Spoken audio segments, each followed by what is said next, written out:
Block स्तर के लोगों से, तहसील स्तर के लोगों के, जिले स्तर के लोगों से भी है। जो लोग नीरज भाई पटेल को पहले से सुनते थे, उनको तो पता है कि बहुत अच्छे वक्ता हैं, ठीक ठाक बोल लेते हैं, इनका नेशनल जनमत चैनल है, तो वो तो सुनने के लिए बैठे थे। लेकिन जो मुझे नहीं जानते थे, उन्होंने भी सोचा है क्या भला, इतना सम्मान क्यों दिया जा रहा है, चलो सुन ही लेते हैं एक बार। यही तमंचे को तोप बनाने की प्रैक्टिस हमें अपने आसपास गली मोहल्लों के नव युवकों के साथ भी करनी है।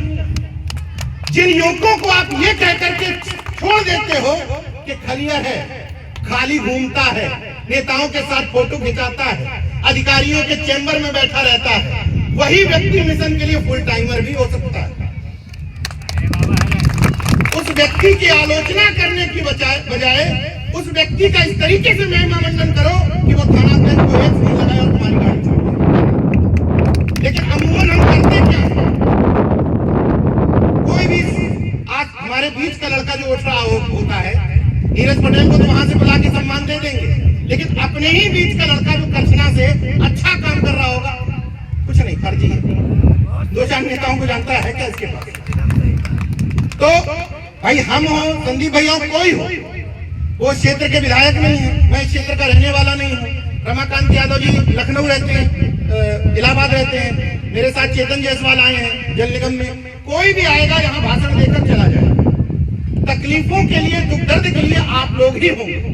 तो एक टीम को इस तरीके से मजबूत करें। और चूंकि आपने नेताजी का नाम लिया, मुझे एक वाकया याद आ गया कि सामने वाले लोग किस तरीके से हमारे नेताओं से काम कराते हैं, उनकी प्रैक्टिस समझिए। मेरे आंखों देखी बात है, मैं उस समय दिल्ली में रहता था, नेताजी सांसद हुआ करते थे, बहुत छोटा था लेकिन इंटरेस्ट था मेरा। 10 लोग एंटीना बिग्रेड के नेताजी के यहाँ काम लेकर के पहुंचे। एक काल्पनिक घटना नहीं, वास्तविक घटना बता रहा हूं। उनमें से 9 लोग ठीक ठाक और एक बिल्कुल टीचर। तो 9 लोगों ने मिल करके बाहर रणनीति बनाई इस टीचर को तोप बनाना, और लेकर के पहुंचे अंदर और बोले साहब 20 गांव का वोट बैंक जेब में है, जहां उंगली कर देते हैं वहीं खेल हो जाता है। उसका अब वो ऐसे निगाह करके देख रहा है कि मेरे बारे में कहा जा रहा है, मेरी तो मेरे घर वाले नहीं सुनते, पत्नी सुनती नहीं, बच्चे सुनते नहीं, ये कह रहा 20 गांव का वोट इसकी जेब में। लेकिन उन 9 लोगों ने लंबे लंबे कुर्ते टाइट करके उस टीचर को इतना ऊपर बैठा दिया, बाद में उसने चुपके से पिटाया, दे दिया। समझ रहे हैं बात को। और हम आप क्या करते हैं, 10 लोग जो सेम तरह की सोच के होंगे, वो अगर कहीं भी किसी के पास भी काम के लिए जाएंगे तो एक साथ नहीं जाएंगे। तो चलो हम आते हैं, एक अंदर घुसेगा, दूसरे के लिए कहेगा वो जो कहते गए वो फर्जी आती है, कोई वजूद ही नहीं उनका, हमारी सुने। 10 अलग अलग जाएंगे, 10 अलग अलग नाम दे करके जाएंगे, किसी का नहीं। तो अगर सुबह से शाम तक जिनकी आलोचना करते हो, उनसे कुछ सीखने को मिले तो सीख भी लो। मैं कोशिश करता हूं, एडॉप्ट नहीं करता हूं, उनकी चीजों को सर पे नहीं लाता, उनके कहने पर माथा नहीं रखता, लेकिन जो अच्छी चीज होती है उसको सीख भी लेता हूं। खैर, हम एक विद्यालय में खड़े हुए हैं, उस विद्यालय की सीमाओं का ध्यान रखते ही बात आगे करूंगा। क्योंकि ये विद्यालय विज्ञानवाद को, तर्कवाद को बढ़ावा देता है, इसलिए कम से कम इस विद्यालय में बड़े गर्व के साथ में कह सकता हूं कि ऐसे दौर में इस विद्यालय के प्रबंधक ये कर पा रहे हैं जिस दौर में शिक्षा के जहाज बड़े शौक से दफनाए जा रहे हैं। शिक्षा के जहाज बड़े शौक से दफनाए जा रहे हैं। स्कूल बंद करके लोग राजनीतिक रैलियों में बुलाए जा रहे हैं। और अभिभावकों से विशेष तौर पर अनुरोध है, तुम कब तक 5 किलो राशन और धर्म की चाशनी में बिकता रहेगा ये आदमी। हमारे आपके बच्चे जिस्म से नहीं, मानसिकता से गुलाम बनाए जा रहे हैं। तो ऐसे दौर में, जिस दौर में हमें इतिहास में उलझा करके हमारा वर्तमान खराब किया जा रहा है, इतिहास की कब्रों में उलझा करके आरक्षण खाए जा रहे हैं, लेकिन खुशी इस बात की है कि फलाने को टाइट किया जा रहा है, और फलाने को टाइट करके रखने के चक्कर में आरक्षण चला जाए कोई टेंशन नहीं, पेट्रोल डीजल के दाम बढ़ जाए, कोई टेंशन नहीं। स्कूलों का भगवाकरण हो जाए, स्कूलों से शिक्षा बाहर करके आडम्बर और पाखंड जोड़ दिया जाए, कोई टेंशन नहीं। और फलाने को टाइट कर, तो फलाने को टाइट करने में फलाना भले ही टाइट ना होगा, लेकिन अपने घर में पूछो, तुम्हारी जेब और तुम्हारे घर गृहस्थी जरूर टाइट होगी। प्रैक्टिकल बात है कि नहीं है? इसलिए जो इस तरह के विद्यालय हैं, अभी लखनऊ विश्वविद्यालय में हिंदी विभाग के विभाग अध्यक्ष, आपको पता होगा सर, ज्वाइनिंग लेते समय विभाग अध्यक्ष पद पर घंटे, घड़ियाल और तमाम मंत्रोच्चार करवा रहे हैं।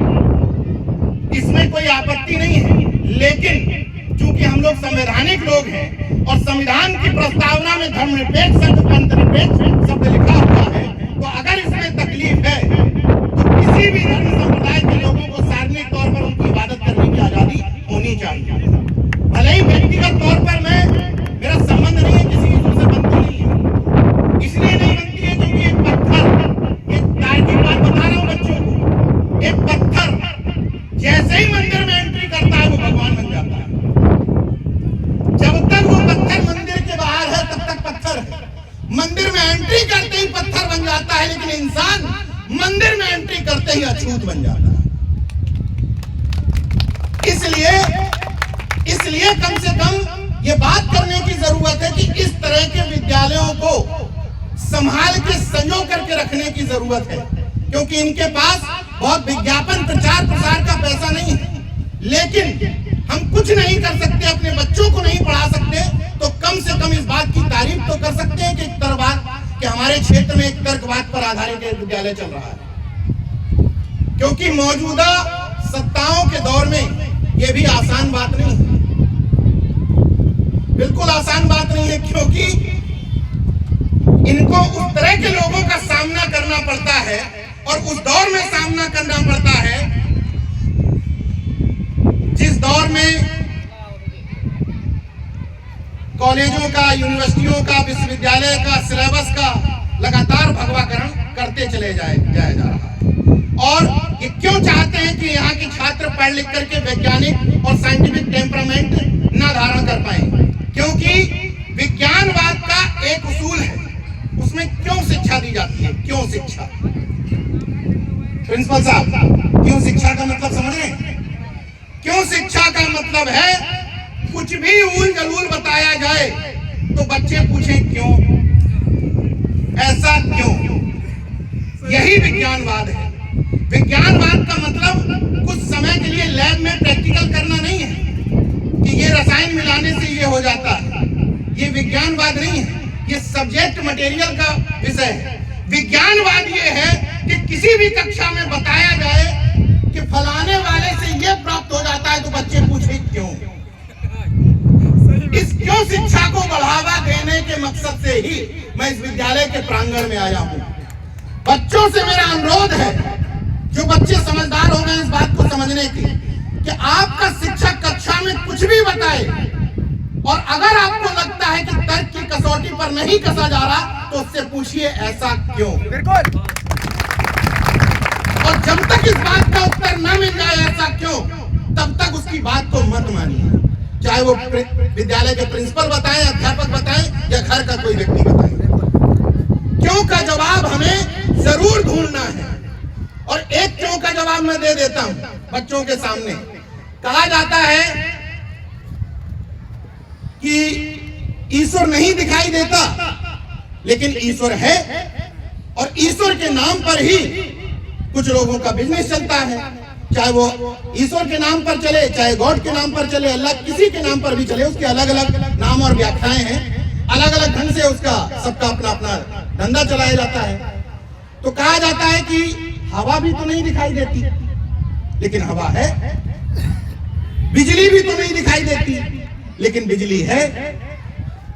तो हवा दिखाई नहीं देती, लेकिन हवा अपनी मौजूदगी का एहसास तो कराती है। ये टेंट, जरा सी हवा चली और टेंट सब हटवा दिया कि नहीं हटवा दिया हवा ने, कि भाई मेरी मौजूदगी का एहसास करो कि मैं हूं। और अगर जरा सी हवा बंद कर ली जाए तो कोरोना का समय याद कर लो। कि सिलेंडर लिए लिए लोग घूम रहे थे। और जो लोग कहते हैं कि बिजली नहीं दिखाई देती, लेकिन बिजली है। स्विच ऑन करिए, पंखा चलेगा, हवा लगेगी, यानी कि एहसास हो जाएगा।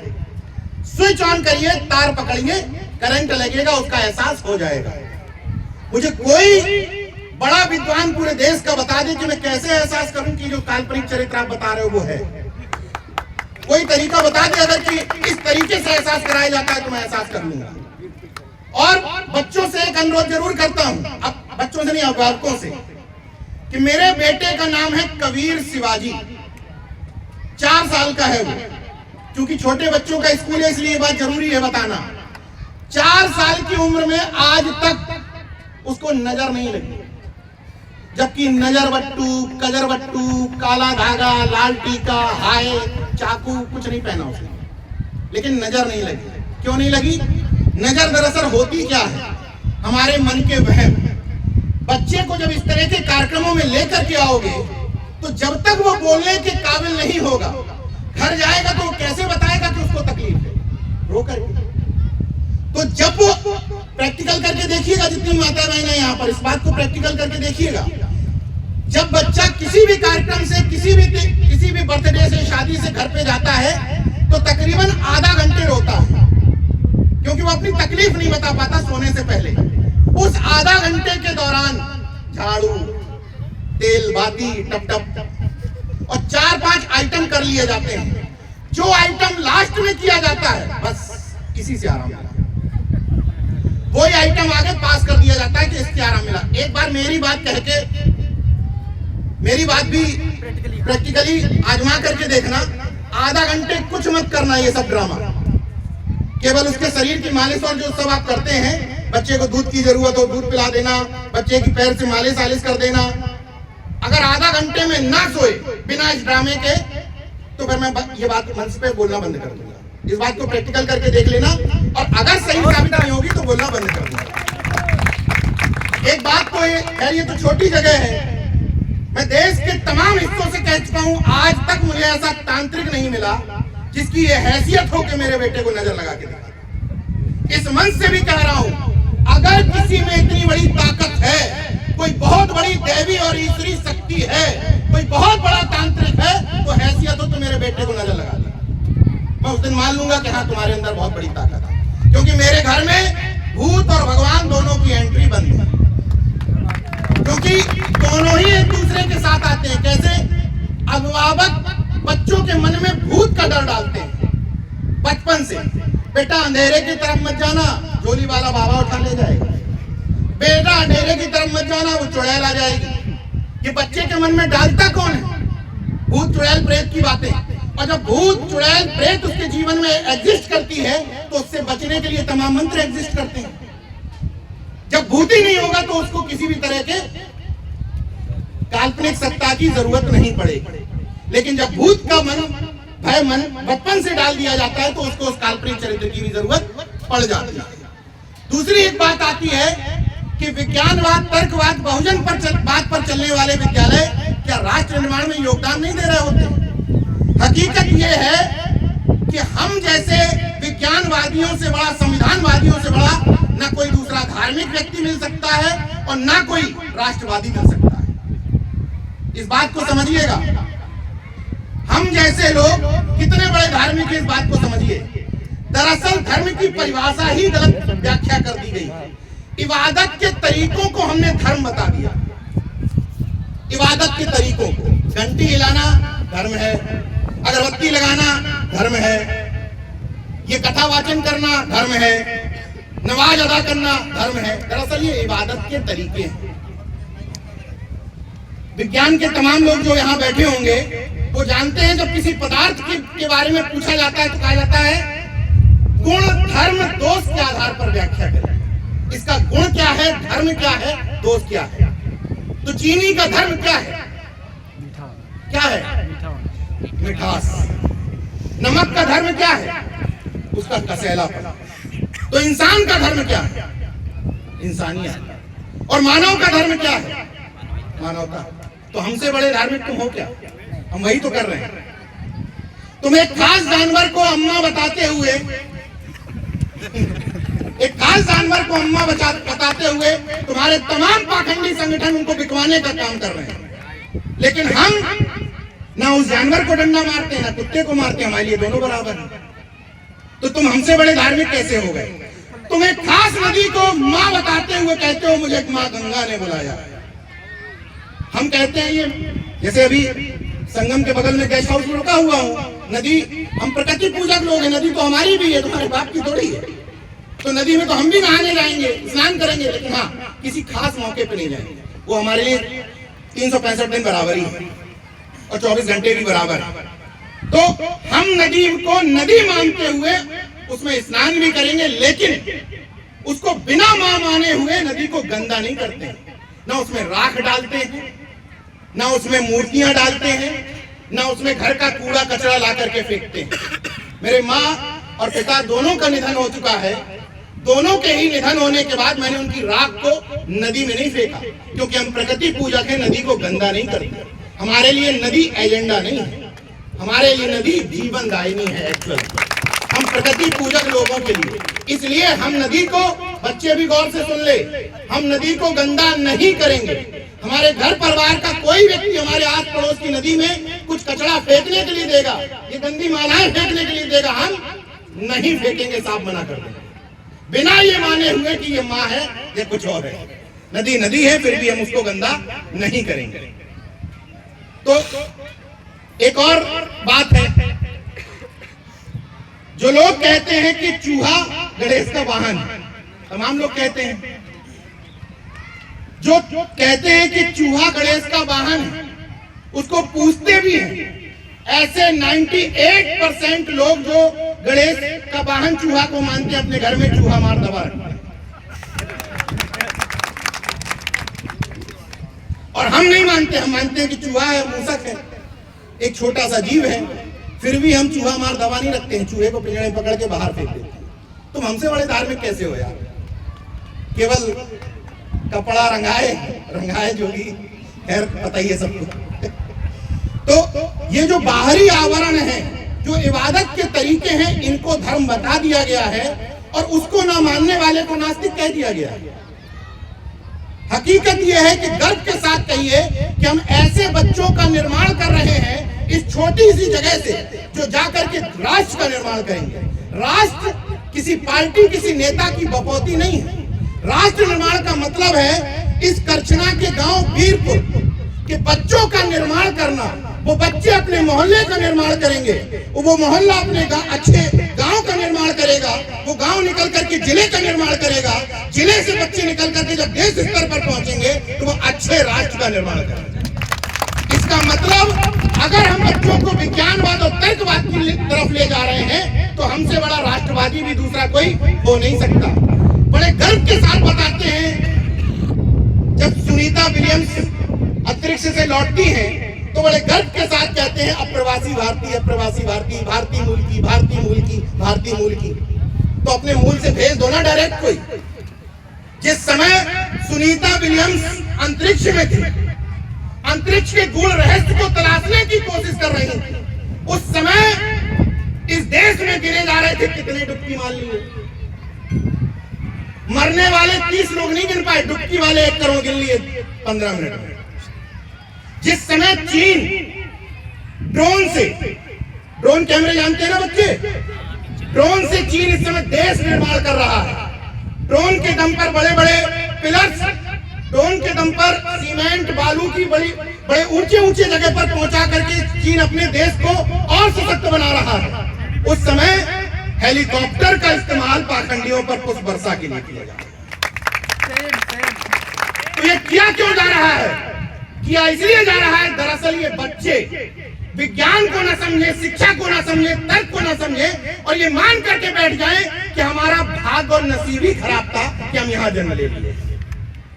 ये भाग्यवाद और पुनर्वाद में उलझा करके ये नहीं चाहते कि इस स्कूल से भी बच्चे पढ़ लिख करके अच्छे पत्रकार, अच्छे वकील, अच्छे अधिकारी या अच्छे ब्यूरोक्रेट से अच्छे प्रोफेसर या अच्छे नेता बन पाए। इसलिए ये सब बातें की जाती हैं। सरकारों को एक ही बात से डर होता है, आपके तर्कवाद से, क्योंकि अगर आप तर्कवादी हो गए तो सवाल करने लग जाएंगे। और सवाल से ही तो घबराते हैं, इसीलिए तो प्रेस कॉन्फ्रेंस नहीं करते। सीधा सा फॉर्मूला है। इसलिए मैं स्कूल को धन्यवाद दूंगा और बच्चों से भी कहूंगा